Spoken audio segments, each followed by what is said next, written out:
Hello guys, welcome back to my YouTube channel. So today I'm going to introduce how to integrate Microsoft Teams interactive notification into your business workflow. So it can be any system, but today we mainly focus on the ERPNext. Okay, first we'll introduce what is the adaptive card. So it's not only the plain text notification, it is well designed and interactive.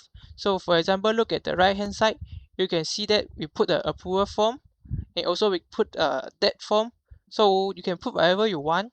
So compared to the traditional system, you need to anytime check your system for the order and request. By implementing the adaptive card, you can receive an interactive notification anytime anywhere just with your Microsoft team.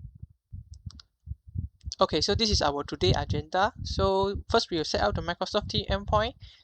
Second, we will set up the business workflow, and third, we will set up the ERPNext server script for the notification.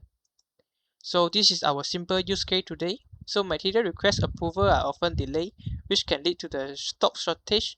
So the stock manager need to receive the real-time notification when the request is submitted. So no further delay, let's start the demo.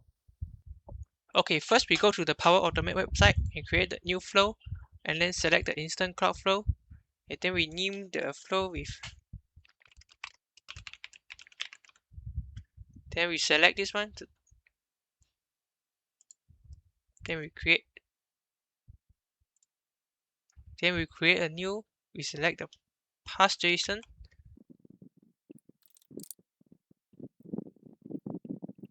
And then we call the dynamic contain. Then we select the body, and then we put the schema here. So for our case, we only need the recipient, which is the manager, and also the content, and also the link. So then we create another action.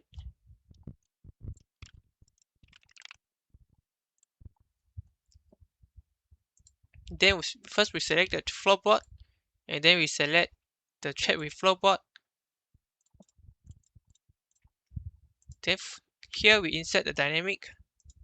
We click on the button, then we select the dynamic content, and we put the recipient here, and then we put the card. So then we put the card JSON here.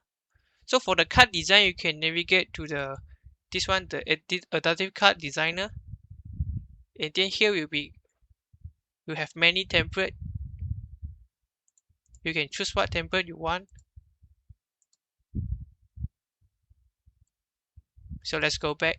So this is our template, and then we save.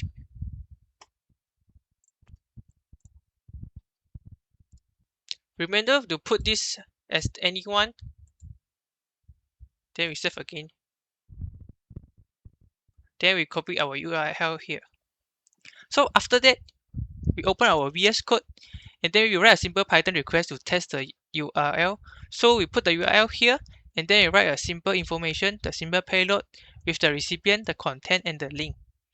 So the logic is basically like this. When the endpoint receives the information, if you pass the information into the recipient, the content, and the link, and then at the third action, we will use the information extracted from the second action, which is the recipient here, and also the detail, and also the link to send the notification to the Microsoft Teams.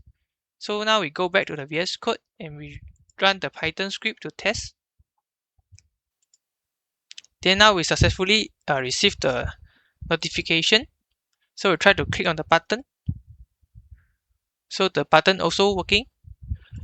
So this is our today tutorial. So at the next episode, we will demo how to integrate the ERPNext with the Microsoft Teams notification. So we will put all the link and the code in our YouTube description. So feel free to subscribe our channel. And the last, thanks for watching our video. Bye bye.